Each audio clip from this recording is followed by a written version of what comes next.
Hello, and welcome to Traverse. My name is Franziska Eri. I'm a theatre and opera director talking to you from the RAM Theatre in Budapest, Hungary. Every week, I'll be talking to different industry professionals from all over the world about their careers, the shifts and adjustments they had to make during this pandemic, and their hopes and dreams for the future. This is Traverse. What's next for our industry?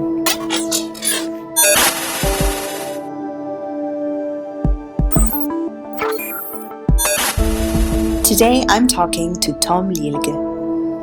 Tom is the co-founder and co-head of the research and development platform Gamelab.Berlin. Based at the Humboldt University in Berlin, he coordinates various projects ranging from dance theater and virtual reality to patient empowerment through mobile gaming.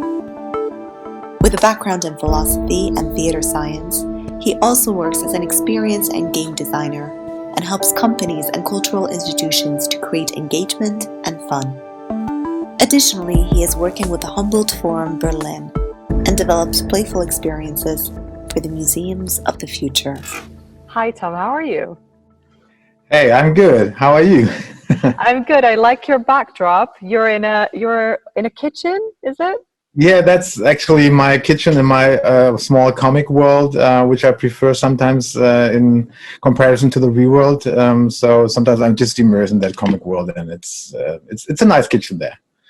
Yeah, it's lovely. I like that you're cooking something as well. Dinner's ready. Yeah, actually, I'm a former chef, so that's an appropriate background, I would say. Oh, I didn't know that. What happened with your chef career? I don't know. I was. It kind of helped me to survive my studies of philosophy and theater science, because as you can imagine, it's super abstract. And to survive that, I was always working as a cook, and then I kind of, got the degree, and I also thought it might be a career, or it became a career. So I was cooking in Berlin. I was owning 50% of a nice restaurant in Berlin, and I was cooking in Paris and so on. But yeah, getting older, I was thinking there are other things to explore, and I always hold the connection to the university. So once my professor asked me if I would like to engage at the Humboldt University, I kind of said yes. And then, everything started with which now became Gamelab.Berlin. That's brilliant. And in a way, you are still cooking. You get random ingredients and you make something. So it's like you're still a chef. Absolutely. It's funny that you mentioned that, because our social media manager just asked us to post something which is not directly related to playfulness and games. So what else do we do to kind of handle Corona? And I was taking a picture of something I cooked at home, and I'm about to write that post and writing about the playfulness of cooking, which is absolutely true what you mentioned, because it's about, if you don't follow a recipe, which I do not do, it's really playful, because you have this, surprise, you have direct feedback loops in multiple dimensions, so you can smell, right? You can taste, you have direct feedback, whether it's good or bad. So it's in a way, it's pretty playful. Mm. And you mentioned Gamelab.Berlin. Could you tell us a little bit about what Gamelab.Berlin is? You founded it in 2013. Correct? Right, that's correct. Yeah. And what was the initial idea? What did you want to create? Yeah, it's a little bit a long story, but I try to put it in a short version. But normally at a university you cannot found something. It's impossible, because you found a startup or I don't know, whatever, but you cannot start something in the university from nothing. But in the environment where we have been in these days, 2013, we were working together in an interdisciplinary research project called Cluster of Excellence. And there were over 40 disciplines working together on huge questions. So how do we tackle the big problems and challenges of the future, ranging from whatever, climate crisis to research in any field you can imagine. So I've been working with great colleagues from like any discipline. It's not easy, interdisciplinary collaboration. Everyone says it's a great thing to do, and it is, but actually if you're in the practice of doing that, it's also super challenging, because everyone has got their terminology, their methodology, imaginations, career plans, and whatever. So the initial project I was working in was not working, and I realized that. It took me 1.5 years to realize that it's not working. And I met another colleague of mine from another project, and he was reporting like the same experiences. So we sat together, a little bit frustrated, although the entire project was awesome and the environment was incredibly cool. And we found that we have certain things in common, which is we were both interested in theory, like because he studied Germanistic, and I was studying, I finished my studies in philosophy, theater science, but we were both gamers. So we were maybe the first generation who were socialized by games, right? So with my Amiga 500, C64, all these old consoles or whatever. So I grew up with games, and I'm still playing. And then we kind of got into the field of game studies, but because of the specific characteristics of this cluster of excellence, we also had designers on board. So from a very early moment on, it was not only about thinking about games or the theory of games, but also how can we transform this knowledge into applications. And so we started our first small little project. And it came out that other colleagues from other projects in this cluster of excellence were fascinated by this topic, and they were kind of joining us. And so pretty naturally, it kind of grew to a certain point where the Humboldt University could not anymore ignore us. And they kind of said, okay, we don't know what you're doing. It's about games. I don't know, but there's a little bit, we give you a little bit of funding. So we had a first funding, and Humboldt University decided that we can continue. And now we call it no longer a project, but a platform, because we have such a huge range of projects and people. And together with this first colleague, which his name is Christian Stein, I'm still managing this platform. So it essentially grew into almost like a melting pot of all different disciplines. What are the disciplines that you're working with? So in the history of Gamelab, I've been working with medicine, for example, which led us to a couple of projects in the field of health and e-health and health and playfulness. We've been working with dancers, we've been working with anthropologists, with political scientists, what else? I mean, architects, for sure, game designers, as I would call us now also. Probably right now, if you look at the Gamelab and the staff working there are about 20-25 disciplines. There are projects which work better than others, but if people agree on the topic of playfulness in games, I have the impression already this gives kind of a space, right? So there are only certain people with a certain mindset who are willing to enter this space. And if they do so, and this is also one kind of, if there's any rule in Gamelab.Berlin, it's that we want to stay playful, which means that everyone, there has to be some certain amount of fun working in Gamelab, because otherwise it doesn't make sense at all. Pretty often reach a certain status where we also kind of spin them off. So it's not only about research inside the university, but there have been some projects which became so successful that we spin them off, and they are now successful startups outside the university. Golem, which was made by Carly Lave, which is called an immersive dance project, radicalizing the physical body in the virtual world. I love that tagline. I have no idea what that could be. I can't even imagine it. Can you talk to us a little bit about that? Yeah, for sure. I mean, the starting point is funny because how dance came into the world of Gamelab it's a funny story, because actually we were playing in VR. So we had a new headset, we were figuring it out, and we were playing Space Pirate Trainer, I think it's the game. And it's a game where you have to really move physically a lot to be successful in gameplay. And a colleague who was a dancer, or his dancer, she was entering our room and she was watching us, freaking around like hell because we were shooting at drones. And she was asking, "Are you dancing?" And we were saying, "No, we're playing. We're playing this new game. It's amazing." And this was a starting point for thinking about XR, as we call it now, and dance. And from that point on, we kind of created different shows and different experiments with the technology. And this, after like 2 or 3 years, led us to call Lilge, and we met and we found this common ground and interest in technology on the one side and on dance on the other side. And we started working together and created the first show. And this was something that you could actually physically go to as an audience member, or did you have to watch it virtually? Both, because there were some research questions connected to this show, but it was before Corona hit, and we had rented a huge space, which was actually in the old days of Berlin a swimming pool, but this was our stage. So people came. We had a real audience, about let's say 100, 150 people at one show. And we had different sorts of headsets that people could put on.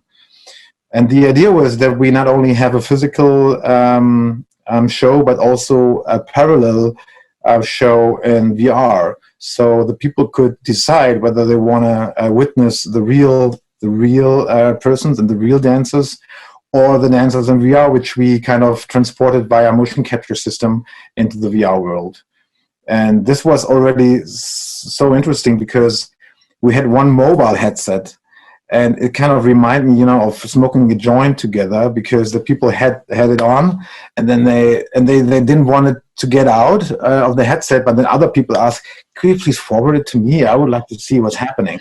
So they passed on the headset like a joint from one person to each other, and shared this second layer in VR. And your second question was it possible to participate remotely? And yes, it was, because the second question was, can we kind of extend this XR layer to other peoples around the world?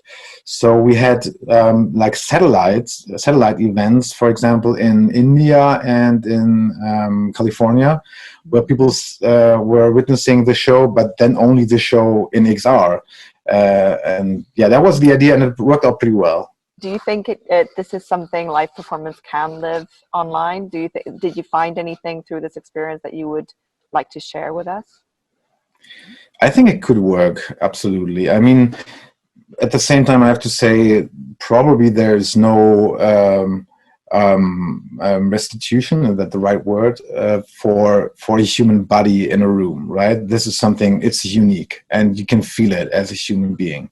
It's this liveness of real people in one room, and I think there is no real alternative for that. But that does not mean that a show in VR can be even more, right? It's not that, but it can be something different, and it can be also something more, and that's what we are interested in. And this would be also an answer for the future of performances or performance arts. And we have another follow-up project of this first Golem show, and unfortunately, that's like really a pity. We do that together with Goethe Institute. I don't know if you're familiar with that, but it's this worldwide German institution for cultural things. We now have this research project going on. It's like a dream, but at the same time, it's a bad dream because we cannot realize it due to COVID, because the idea was traveling around the world with 2 motion capture systems and our experience, and to work with different dancers. One thing was to teach them how to use the motion capture system, but the other one was also to use motion capture to let them dance all like the same hooks, so that then later on we can kind of compare. Are there differences between dancers, for example, in Bogota or Israel or Riga? And also, which is still an idea I'm fascinated of, to kind of create the first database of movements. Because for the performance arts, it was always impossible to have a script of what's going on, right? Like everyone tried, And we all know this feeling of have a 2D video screening from a theater performance, and it's just bad most of the time. So, but now we have XYZ data, and we can create like a database which is so close to the real movements. And yeah, this is the idea of this Goethe project, but due to Corona, everything is canceled, so we cannot travel, and we sit in Berlin with these motion capture systems, and we cannot do it. So I hope we can do that maybe in a couple of months. Let's see. Well, I really hope so. This was actually a perfect segue, because I wanted to ask you what is Corona like in Germany at the moment? You know, for me, who is between London and Budapest, Germany is kind of a mecca when it comes to like cultural funding and, you know, money put into the arts. Do you feel like there is support for this kind of work right now while everything is on hold? I hope so. I mean, I'm not a freelancer artist, right? So I'm not really hit by the problem that there are no shows at all anymore. I think that's a terrible thing for most of the people. But also, even for artists, we have the social system. So if you don't have any income anymore, in Germany, you still have this lower base security system, which ensures you that you have an apartment, for example, that you have a couple of €100 a month. So you are not in the urge of, I don't know, live in the streets. That's not going to happen if you take care of your documents and, you get this help. And also Germany was, I think, pretty generous in kind of funding the arts in general. We have a very active minister for that, Monika Grütters, who is extremely aware of the situations of artists. And I think she tries to find solutions. Yeah, but it's not easy because what can you do, right? I mean, there are, like in terms of digitization, and in Germany, we are far behind other countries. Gamelab.Berlin is very science-based, and I love that about you guys, that everything is backed up. You know, it is art, but also there's real science behind it. Is the pandemic changing the way you're researching? Are you looking into Corona at all, or like health, or even socially distanced work? Is there anything that's changing in your research? Yeah, absolutely. I mean, we've been working pretty much remote before Corona because I'm personally, but also my colleagues, we were traveling a lot in different time zones. So like a lot of these things which became routine for others now were routine for us before Corona. So, having virtual conferences, Zoom meetings, different time zones, all that stuff, working collaboratively in documents, all these things which you have to have if you want to have like a really effective working environment wherever you are. This has been normal for Gamelab for years. And then on the other hand, I would say also because of that, we are kind of Corona winners, which is a terrible word, but I think we are, because as we are so digital, it gave us a boost in all of the projects, I would say. Golem is an example, but there are others, like we have this game framework for mobile phones, which is called Singleton, and it's for behavioral change. So you play this game and you change your behavior, actually. And we were kind of invited by the German government to present that as a tool to help the people in Germany to handle with home office and all the anxiety which goes hand in hand with Corona. I wanted to ask you a little bit about that as well, that everything is game and play based. You kind of answered it, but if you could expand on what can we do to be a bit more playful in such a depressing time? Oh yeah, that's a good question. I mean, I am the most biased person you can ask because that's my daily life. What is playfulness and where it is? So from my perspective, it's everywhere. But also for this point, there is research. Our kind of coryphée in this perspective is Johann Huizinga, who wrote this book Homo Ludens, which is Latin for the playful human being, maybe. He kind of proves that all what we see as culture originally was invented in playful situations. whether it's knowledge or it's art or whatever. And if we take that into account, then we can also see that the current situation, there must be some playfulness, because there's still knowledge, there's still arts, and we're still living, so we're still human beings. So in terms of singing, for example, this is a solution because it helps people to it nudges them to a different behavior, which makes it easier for them to handle Corona.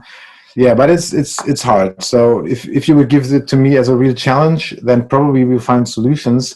But it's not, this is not the case. So because it's complicated to design playful things, it's such a serious thing, and it's so time consuming and so much work. So if you would ask me how I could enhance the situation of a woman with 2 kids who is alone without a husband or someone else, then I think there are possibilities, but it's a tough design challenge.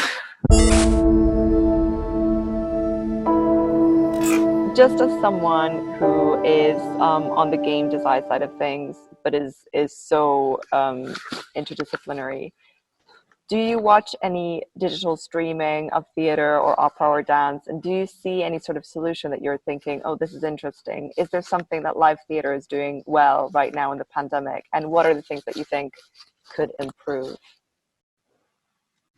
So just yesterday, I missed a conference about, like internet and theater. And I just heard a report from a colleague, but what they were trying to do is just using the desktop as a theater. So what can you do with really easy, without technology at all, but just with what everyone can handle? So moving things on a desktop, right? Your documents, or opening a document, and then something is happening in this document. I mean, this is like super low entry level, how you can start about digital possibilities in times of Corona for theater. And I think there's a potential. I mean, just imagine you really direct your desktop, which is actually also backed up by research, because one of the best books for these times is probably written by Brenda Laurel. I don't know if you know that, but it's a recommendation, Computers as Theaters. And it's an old book. I think it was first released 20 or 30 years ago, but there's a second edition, and it's groundbreaking because it changes your perspective into anything which is digital. If you have experience in theater and you think, oh my God, the digital world is so far away, it's not. You're already an expert, because you know how to operate Zoom and you know how to open a Word document, right? So I think that's the possibility right now. And we also have to say goodbye to all these old categories, right? I mean, we live in a world where attention is the metric number 1, right? And I would also say that, for example, UX designers of Facebook or Amazon or whatever, they are the new directors of our times, because they kind of, in the small screen of your mobile phone or of your desktop, they kind of create the biggest shows we've ever seen, right? And the biggest playful games we have ever seen, sometimes with a really bad impact, right? But it works, and it's theater from my perspective. I never thought of it that way. That Amazon is directing my life. You're right. I don't know for you, but my life, extremely. I have to get rid of it. Damn. Maybe that could be your next project, how to get rid of Amazon. That would be a nice project. Yeah, absolutely. I mean, understanding game mechanics helps a lot to establish a critical mind, right? Because sometimes the tricks, like in theater, I mean, you know that, you're a director, sometimes the tricks are super simple. And sometimes even the most simple tricks are the most effective ones. But for the audience, which just, sees the stage, it's like magic. It's like, I can't believe it. I'm so touched, catharsis, all these things. I mean, I don't want to be, offensive, but it's cheap tricks most of all, if you know how to do it, right? And the same is true for any digital application. If you look deeper in UX design and you have a knowledge about game mechanics. Are there tricks that you haven't developed yet and you would like to? What's the next thing? How are you going to up your game at Gamelab?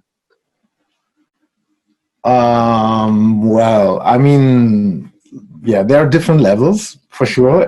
For game designers, there are different levels.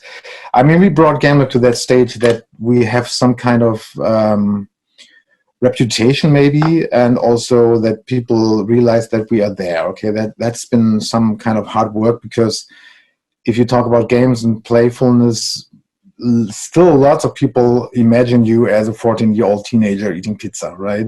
And not as a very, very serious researcher. So that's still a problem. But in the international environment, there are universities who kind of worship that much more and have, they are much more modern, I would say, and they realize that games is something, it's not going to go anymore. It's getting huge and huge, more huge and huge. So look at esports, for example, right? I mean, any big major league in Germany, they have an esports team now, right? 10 years ago, there was no expectation of that at all. And now we can see that there are events with 50,000 people. Or look at Twitch, what's happening on Twitch. It's crazy, the culture of Twitch. So I think this topic is getting more and more attention.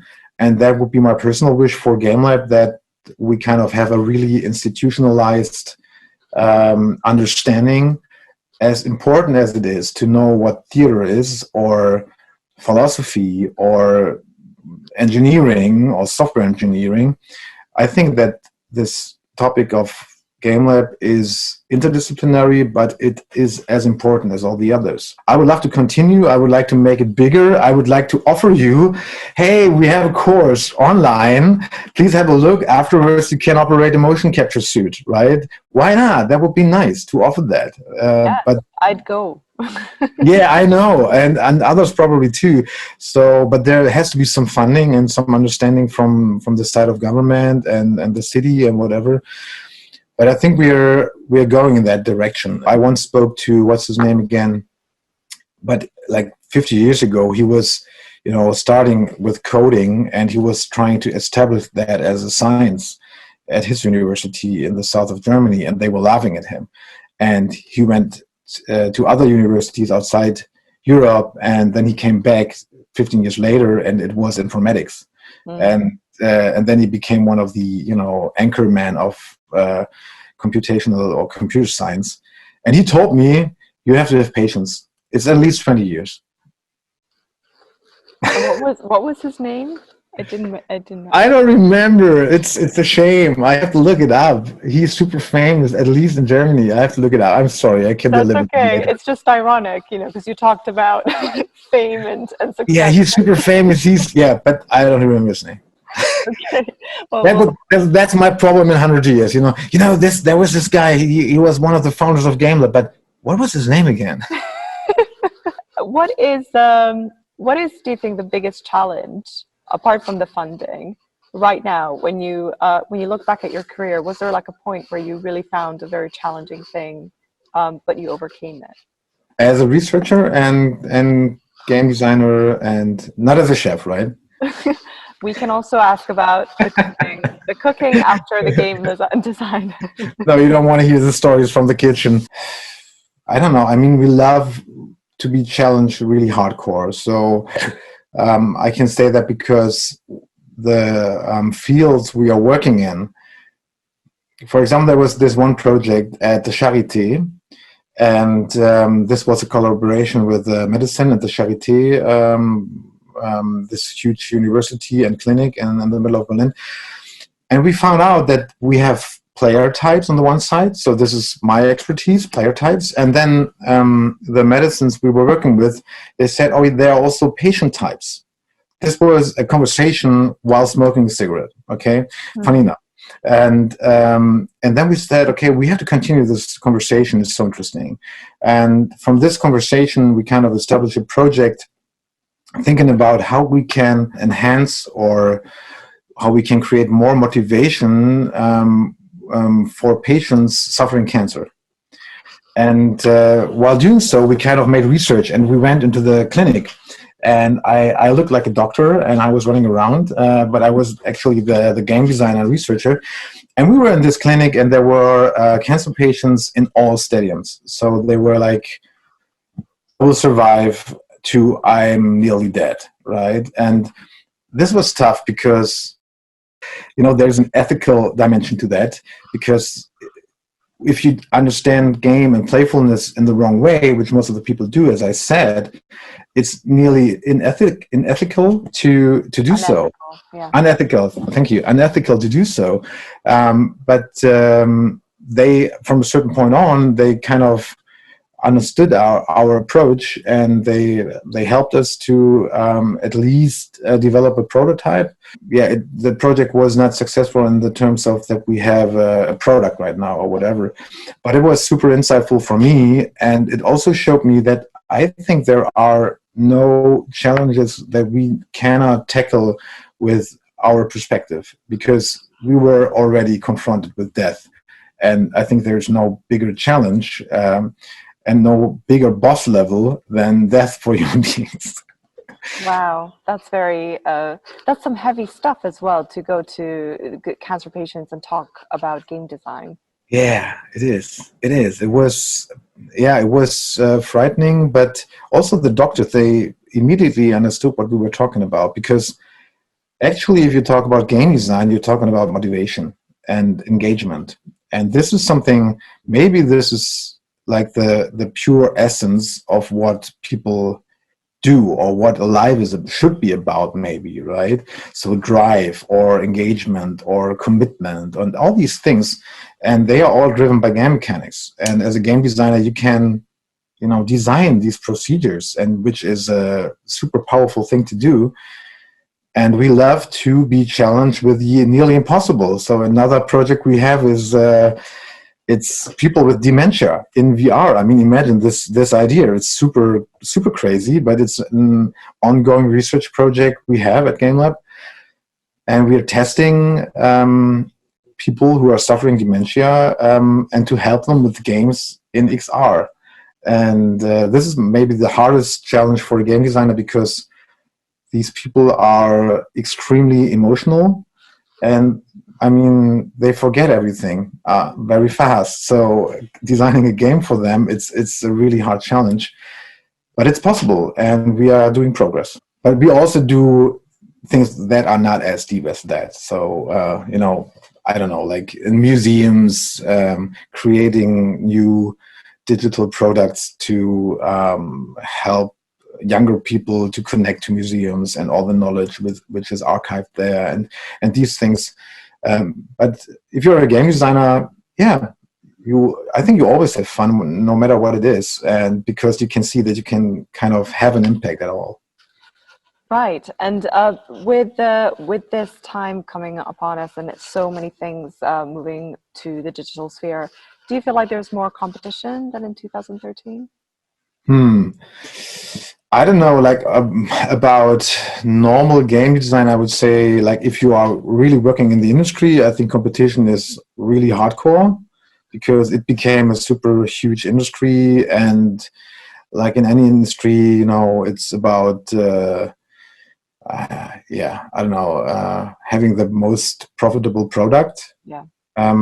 But at the same time, there are so many game designers in the underground which do crazy good works, political games, games for more awareness, right? So they kind of also grew in the underground of this huge development of the industry, which is a great thing.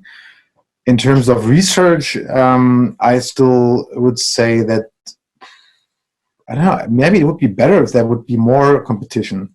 I mean, that we have other gamers in Germany. I'm not saying that there are no other game labs, but I don't know any of these which have this super broad perspective, right? We even included the arts, which is normally something which is not accepted at all at a university, right? At Humboldt University, they don't teach arts. It just, it happens at other universities, and we just did it, and now I think they like it because we get a lot of attention. Yeah, so no competition for us.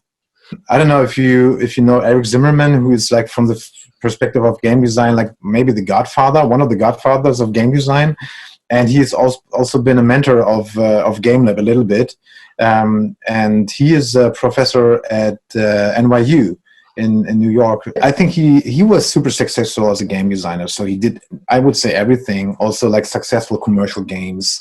Diner Dash was created by his company, which is a terrible good game because it can't stop. And actually, it's about cooking, so I love it for many reasons. But then last time we spoke, he told me that he's starting to taking the environment and architectures more into account, together with his wife, who I think she's an architect. And he just more and more enjoys not creating actually the game, but just to offer some kind of rule set. And, you give people a certain rule set, you put something on the ground, you say you may not go over this limit because that's the game. And then he just starts it and he enjoys watching what's going on. Mm-hmm. And for sure, as a game designer, always, you mostly enjoy the people who break the rules, right? Or try to play against the game. And so you create kind of your own theater as a game designer with this openness. Yeah. Yeah, it's like designing a playground and allowing people's creativity to take the limelight. Right. Yeah. One of my next projects, I hope at some point I can do that, would be a book where different game designers write their version of how to save the world from a game designer's perspective. Wow. Like an anthology. Yeah, anthology. Thank you. An anthology about how game designers would save the world. Why? Because as a game designer, all you do is thinking in rules and system design. That's all you do. And if we, kind of consider the world as a super complex system, it would make sense to ask these people because they're experts. These game designers, they are not asked about their opinion how to create the world as a system, because everyone thinks, and probably themselves, they think they are just game designers. This is a job for politicians or whatever. But I think we should ask them. Definitely. I mean, one of my favorite things to do, and this is going to be so geekish. I'm just going to show you my geekness. Yeah, I love it. Show it. One of my favorite things to do when I'm chilling with my brother is to watch videos about video games. And, critics just like taking it apart and saying, this level and, talk about stealth and like world building and level building, adoptive soundtrack, like all these things. And I'm like, this is theater, that you are essentially building a narrative. And, it doesn't matter if it's about battling a beast and there are points or anything. It is a narrative, and you are essentially doing a hero's journey that actually has set design, lighting, sound, everything that you do have to take control of in a theater. Yes, absolutely right. And I mean, also, coming from theater, I remember Bertolt Brecht and, his endeavors to overcome the fourth wall, right? Because he was, as a super smart person, he was realizing this is one of the main problems, that the people just watch and they do nothing. And this is where game design comes into place, because game design is like these plays from Brecht where he tried to put the audience in the position of people who actually do something, right? There are a couple of these experimental theater pieces from Bertolt Brecht. And game design is doing that all the time, because they create action. And that's something Brecht was looking for. But because we have the one word theater for Brecht and game design for everything else, you don't get the connection, but it's happening. It's not at all geeky, don't worry. Okay, good. Thank the Lord for that.